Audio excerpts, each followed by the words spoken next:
என் அன்பு குழந்தையே, உன்னுடைய வாழ்க்கையில் மங்களங்களை அள்ளித்தர நான் காத்திருக்கிறேன்.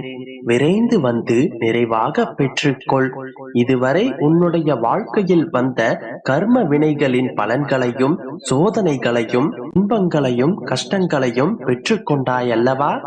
அவற்றையெல்லாம் சில சமயம் எதிர்த்து நின்று போராடியும் அழுது ஆர்ப்பாட்டம் செய்தும், சில சமயங்களில் கவலை கொண்டு புலம்பியும், பல சமயம் என்னுடைய தந்தையே எனக்கு துணை என்று என்னுடைய பாதங்களில் சரணடைந்தும் எல்லாவற்றையும் சமாளித்து வெளிவந்து விட்டாய்.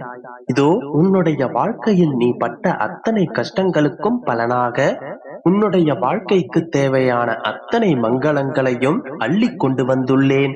இந்த நன்னாளில் மங்களகரமாகவே அனைத்து வரங்களையும் பெற்றுக்கொள். என் செல்லமே, இனி உன்னுடைய வாழ்க்கையில் ஒவ்வொரு நாளும் சுபமானதாகவே இருக்கும். உன்னுடைய வாழ்க்கையில் நீ இதுவரை பயணித்த பயணங்களின் பாடங்களை புரிந்து கொண்டாய்.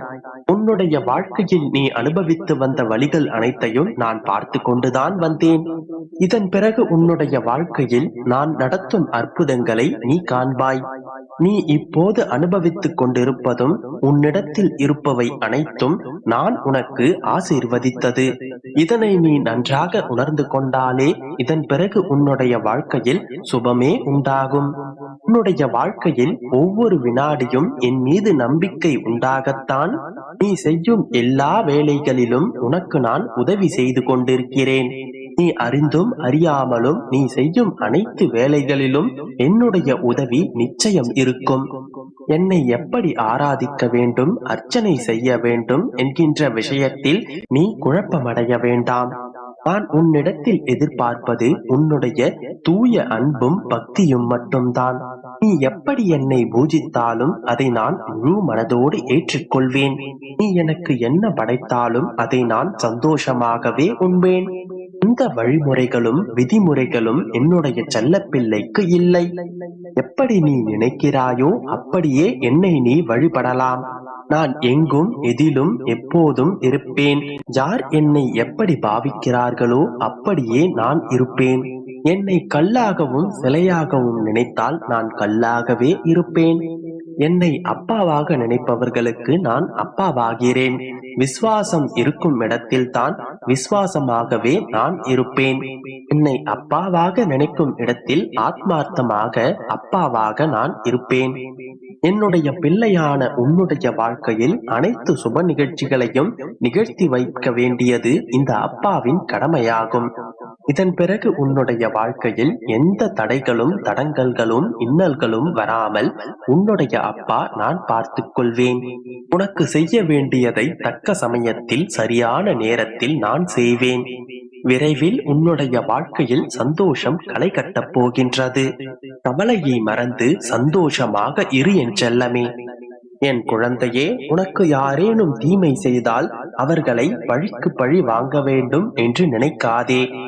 எல்லோருக்கும் உதவி செய்ய வேண்டுமானால் பிறருக்கு நீ அந்த நன்மையை செய். விதியும் சூழ்நிலையும் உன்னுடைய இக்கட்டான சூழ்நிலையில் நீ எடுத்த முடிவும் தான் இந்த நிலைக்கு உன்னை அழைத்து வந்திருக்கின்றது. கவலை வேண்டாம் என் கண்மணியே, எல்லாம் முடிவுறும். நம்பிக்கையோடு செயல்படு. இப்போது என்ன நடக்குமோ என்கின்ற பயம் உனக்குள் இருக்கும் வரை உன்னால் நிதானமாக யோசித்து செயல்பட முடியாது.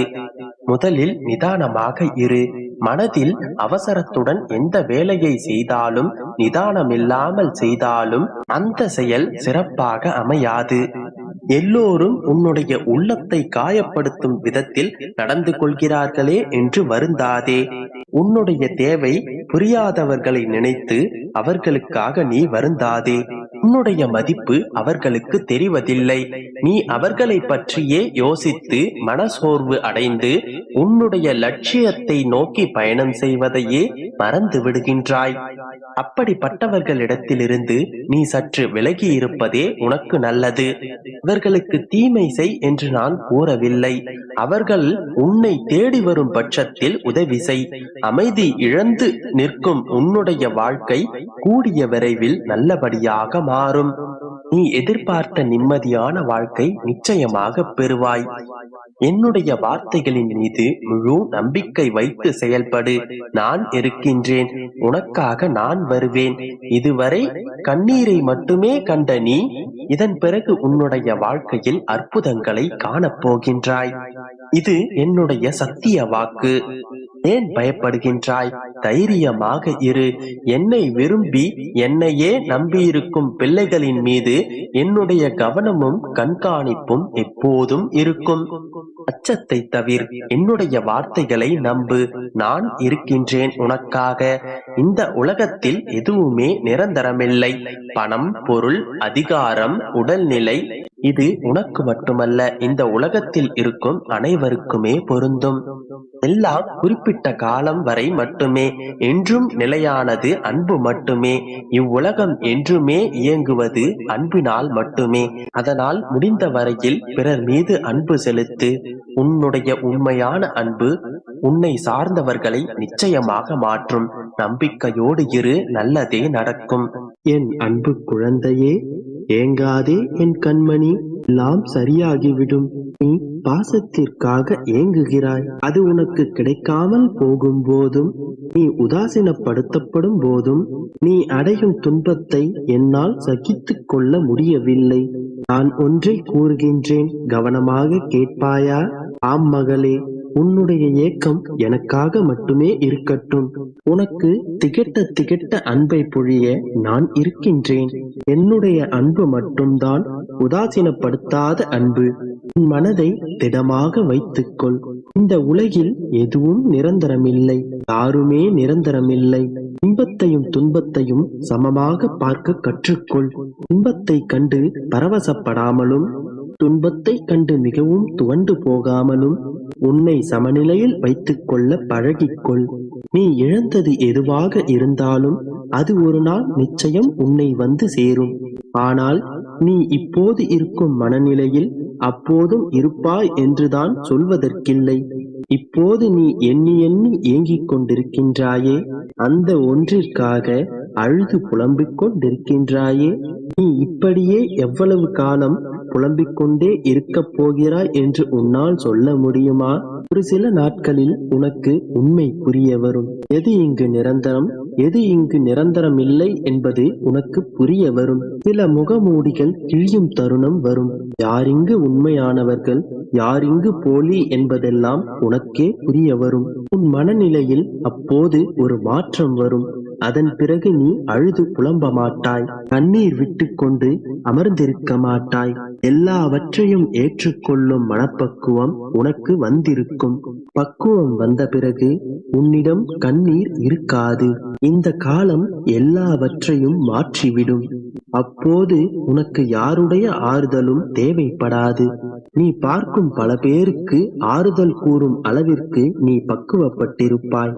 அந்த காலங்களில் நீ யாரையும் தேடி ஓட மாட்டாய். யாரிடத்திலும் கையேந்தி நிற்க மாட்டாய். உன் மீது இறக்கப்படும்படி யாரிடமும் இறைந்து நிற்க மாட்டாய். அதற்காகத்தான் இத்தனை சோதனைகளும் வலிகளும் உனக்கு வந்திருக்கின்றது. அந்த வலிகளை தாண்டி நீ செல்லும் போதுதான் இந்த வாழ்க்கை என்னவென்று உனக்கு புரியும். ஆனால் இப்போது உடைந்து கொண்டிருப்பதை போன்று அப்பொழுது நீ உடைய மாட்டாய். விரைவில் நீ 4 பேருக்கு உதவி செய்யும் அளவிற்கு வளர்ந்து வருவாய். உன்னை தேடி பல பேர் வருவார்கள். இந்த மாற்றங்கள் அனைத்தும் இன்னும் சில நாட்களில் உன்னுள் நடக்கும். வாழ்வின் துன்பத்தின் எல்லைக்கே நீ சென்று விட்டாய், சென்று வந்து விட்டாய். இனி உன் வாழ்வில் அதை நீ மீண்டும் அனுபவிக்க மாட்டாய். இனி நீ எந்த துன்பத்தை பார்த்தும் கலங்கி நிற்க மாட்டாய். எல்லாம் முடிந்துவிட்டது என்று புலம்பும் அளவிற்கு இனி ஒன்றும் நடக்காது. இனிதான்